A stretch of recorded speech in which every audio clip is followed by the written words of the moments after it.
सर्व स्पर्धकांना माझा नमस्कार। जिओग्राफीमधला अत्यंत महत्त्वाचा विषय म्हणजे त्रिभुज प्रदेश डेल्टा।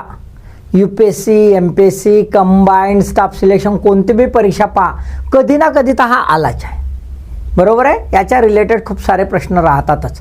तर आजच्या व्हिडिओमध्ये आपण बघून घेऊया त्रिभुज प्रदेशाला इंग्रजीमध्ये डेल्टा का म्हणतात, है ना। त्याला ट्रँगल लँडफॉर्म असं का नाही म्हणत, बरोबर आहे। तर ते कुठून शब्द आला तो समजून घेऊया, सोबतच त्याची व्याख्या त्रिभुज प्रदेश म्हणजे काय, एकदम टेक्निकल फॉर्ममध्ये क्लिअर कट व्याख्या, त्याच्या रिलेटेड काही विधानं, सोबतच त्रिभुज प्रदेशाचे एकदम समान गुणधर्म की सगळ्या जगात जे त्रिभुज प्रदेशात त्याचे समान गुणधर्म किती ते पाहून घेऊया, आणि काही ढासू फॅक्ट्स ज्या परीक्षाभिमुख आहेत, परीक्षेला विचारतात म्हणजे विचारतात, ते पाहून घ्या। तर चलायचं, चला मग पहिल्यांदा बघून घेऊया की बाबा डेल्टा का म्हणतात।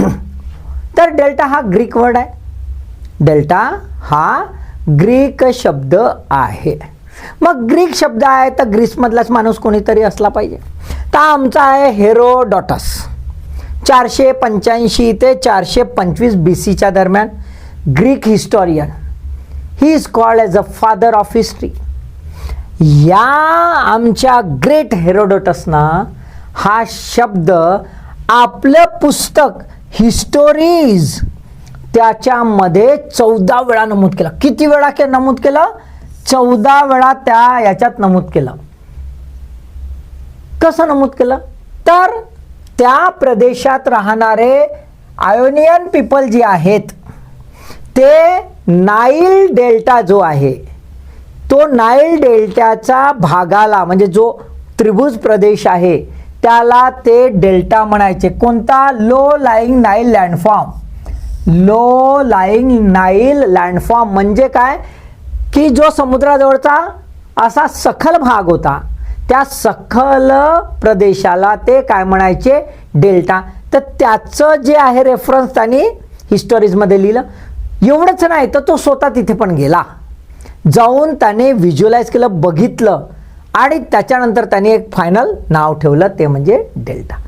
आता त्याने हिस्टोरीजमध्ये लिहिलं, परंतु इंग्रजीमध्ये जे प्रचलित झालं ते झालं एडवर्ड गिब्बनमुळे। 18व्या शतकात ते इंग्रजीमध्ये एस्टॅब्लिश झालं। क्लिअर? तेव्हापासून जिओग्राफीमध्ये आपण त्रिभुज प्रदेशाला डेल्टा असं म्हणतो। क्लिअर? ओके। आता आपण व्याख्या बघून घेऊया। व्याख्या टेक्निकली आहे, एकदम टेक्निकल आस्पेक्टने व्याख्या पाहून घेऊया।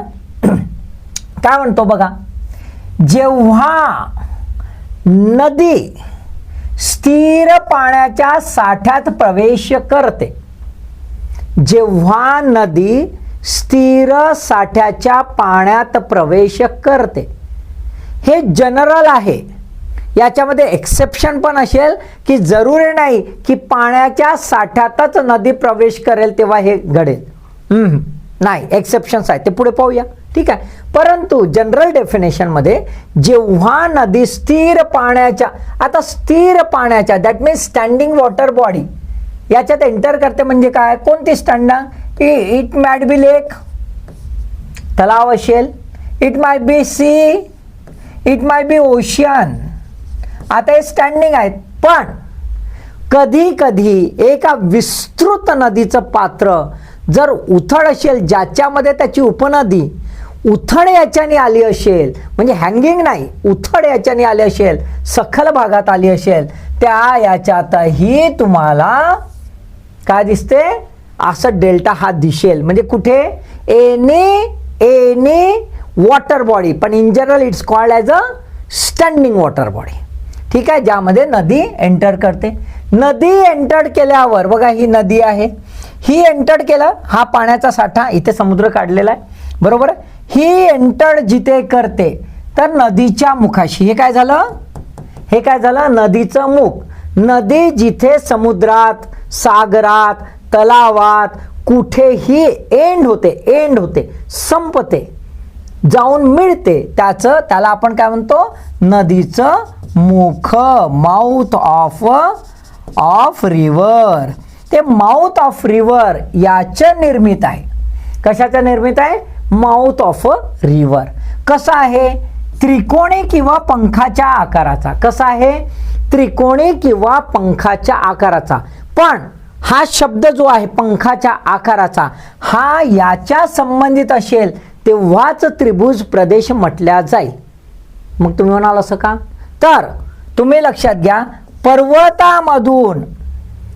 पर्वतामधून नदी जेव्हा मैदानी प्रदेशात when the river enters into the plain from the mountain areas, त्या क्षणालाही पंखाच्या आकाराचे भूप्रदेश तयार होतात. त्याला आपण काय म्हणतो? फॅन किंवा कोन. आलं लक्षात? ते वेगळं झालं. म्हणून इथे शब्द पंखाच्या आकाराचा असेल तर कशाशी रिलेटेड? नदीच्या मुखाशी. क्लिअर? ओके. त्याच्यानंतर सखल मैदान असेल. हे कसं असेल? सखल मैदान, लो लेईंग प्लेन. हा काय आहे? मैदानी प्रदेश आहे, पण सखल मैदानी प्रदेश आहे, खाली धसलेला आहे. संचयन प्रदेश असेल कसा? डिपॉझिशनल लँडफॉर्म. असेल कसा? डिपॉझिशनल लँडफॉर्म. क्लिअर?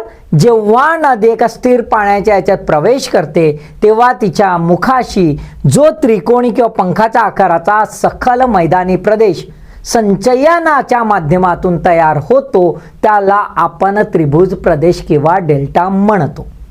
Concept clear? एकदमच पॉइंट टू पॉइंट. समजला? ओके, ठीक आहे. आता बघा, हा असा इथे सखल भाग होतो, म्हणजे असा येतो समोर. बघा, हा समोर आलाय समोर येणारा जो भाग आहे म्हणजे दिस डेल्टा इज अ प्रोट्रुम्बन्स. फुगवटा आहे जो जमिनीच्या समोर आलाय, भूपृष्ठाच्या समोर आलाय, सागरात किंवा कोणत्याही पाण्याच्या या साठ्यामध्ये जो समोर आला आहे ना, त्यामुळे त्याला प्रोट्रुम्बन्स म्हणतो. याच्यामध्ये आपल्याला दिसेल वितरिका असतील, डिस्ट्रीब्युटरीज असतील. काय असतील? डिस्ट्रीब्युटरीज असतील. आणि हे सगळं मैदान कशाचं असेल? गाळाचं मैदान असेल, सेडिमेंटेशन प्लेन असेल किंवा ॲल्युव्हियल, याला दुसरा शब्द आपण ॲल्युव्हियल प्लेन सुद्धा म्हणतो. क्लिअर? ओके. चला, आता आपण बघून घेऊया त्याच्या रिलेटेड, व्याख्याच्या रिलेटेड काही महत्त्वाच्या बाबी. एक आहे गोळ्या पाण्याची. याला काय म्हणतो? दुसरा शब्द आहे it is a depositional form. But in the context of ecosystem, है ना, परिस्थितिकीच्या दृष्टिकोनातून जर बघितलं तर याला आपण काय म्हणतो? गोड्या पाण्याचे भूरूप, फ्रेश वॉटर लँडफॉर्म, पाणथळ प्रदेश. It is a wetland. So it is a wetland ecosystem. ही कोणती आहे? पाणथळ परिसंस्था आहे. ओके. केव्हा निर्माण होते? नदीच्या वृद्धावस्थेमध्ये निर्माण होते. It is being at the senile stage of a river. आणि नदीचं मुख हे सेनाइल स्टेजला असतं. क्लिअर? ओके. प्रतिगामी किनारपट्टीचे उत्पादक आहे. It is a product of regressive coastline. It is a product of regressive coastline. या रिग्रेसिव्ह कोस्टलाईन अशी केव्हा असते? वेन द सेडिमेंटेशन, लक्षात घ्या, वेन द सेडिमेंटेशन, संचयन जे आहे हे त्याच्या इरोजनचं म्हणजे त्याच्या विड्रॉवल म्हणजे इथून ते विड्रॉल होऊन दुसरीकडे जाईल, है ना, वहन होईल. याच्यापेक्षा सेडिमेंटेशनचं प्रमाण जेव्हा जास्त असेल तेव्हा कशी कोस्टलाईन तयार होईल? है ना, रिग्रेसिव्ह कोस्टलाईन. म्हणजे ही कोस्टलाईन काय होईल? अशी सामोर जाणारी असेल, सामोर जाणारी असेल. सो इट इज बिंग, है ना, प्रोग्रेडेशन टुवर्ड्स द सी. समुद्राकडे ही सामोर जाणारी असेल, पुरच्चयन होणारी असेल. क्लिअर? ओके, ठीक आहे. आता आपण बघून घ्या याचे गुणधर्म, समान गुणधर्म. तर जगामध्ये जेवढ्या काही नद्या आहेत त्या सर्व नद्या काही ना काही प्रमाणात तर आपल्याला त्रिभुज प्रदेश बनवताना दिसतात.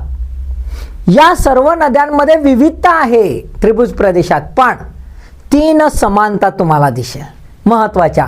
पहिलं, नदीचे मोठे जलसरण किंवा पाणलोट क्षेत्र असेल. River has a large drainage basin or a catchment area. फार छोटी नसणार, छोटी नदी ही त्रिभुज प्रदेश निर्माण करू शकत नाही.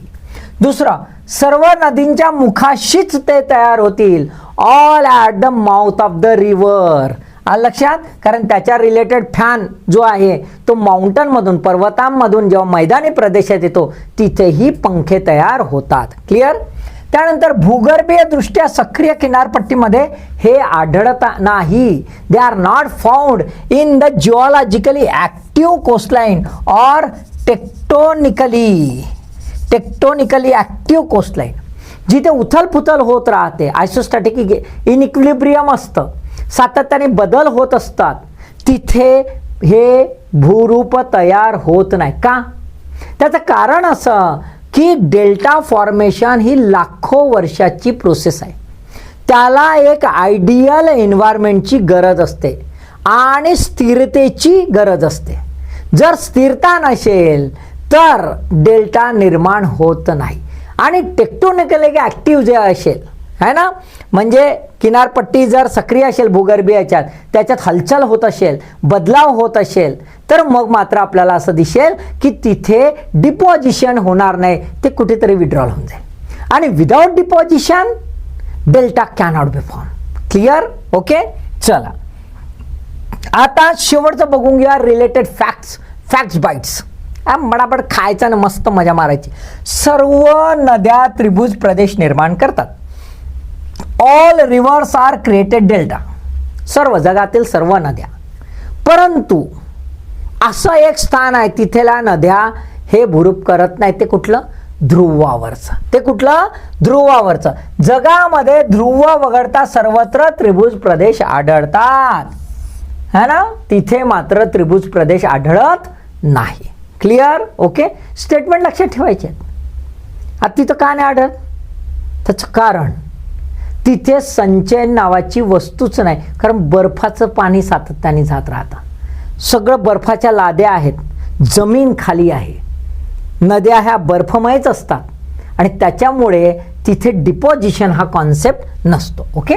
त्यानंतर नद्यांचे त्रिभुज प्रदेश विविध आकारमानाचे, different sizes, from thousands of kilometre to millions of kilometre. खूप मोठे, जसं गंगा नदीचं आहे, अमेझॉनचं आहे, ह्यात मिलियन्स ऑफ स्क्वेअर किलोमीटरचे आहे, है ना. ठीक आहे. नद्यांचे त्रिभुज प्रदेश विविध आकाराचे सुद्धा असतात, वेगवेगळे आकार असतात. म्हणजे डेल्टा हा एक कॉमन झाला, ट्रँगल झाला, त्यानंतर पंखासारखा आहे, बर्ड फूट आहे, आर्क्वेट आहे, थांबलेला आहे, वेगवेगळ्या प्रकारचे.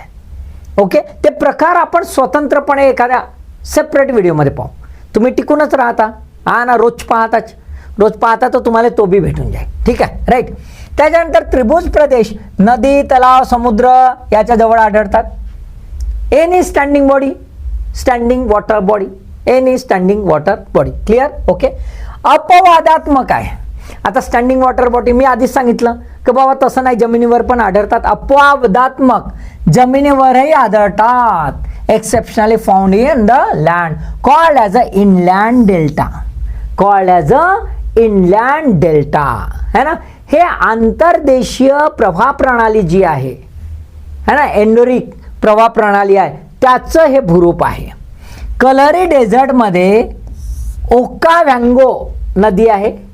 ओकाव्यांगो नदी, त्याचा जो डेल्टा आहे तो बोट्सावेना जो देश आहे आफ्रिकेमधील, त्या बोट्सावेनाच्या कलरी वाळवंटामध्ये तिथे त्याचं माउथ आहे, तिथे त्याचं मुख आहे. म्हणजे ते वाळवंटामध्ये विराम घेते आणि वाळवंटामध्ये विराम घेतल्यावर हा आजूबाजूला डेल्टा जो आहे याचा आजूबाजूला हिरवगार आहे. म्हणजे कलहरी वाळवंटामध्ये हिरवं कंच, आणि त्याच्यामुळे हे काय आहे? वर्ल्ड हेरिटेज साईट आहे. काय आहे? वर्ल्ड हेरिटेज साईट आहे. क्लिअर? ओके. अजून इटुकले पिटुकले फॅक्ट्स खूप महत्त्वाचे. पहिलं, पृथ्वीच्या पृष्ठभागापैकी केवळ अबाउट जवळपास 0.65% त्रिभुज प्रदेश आहे.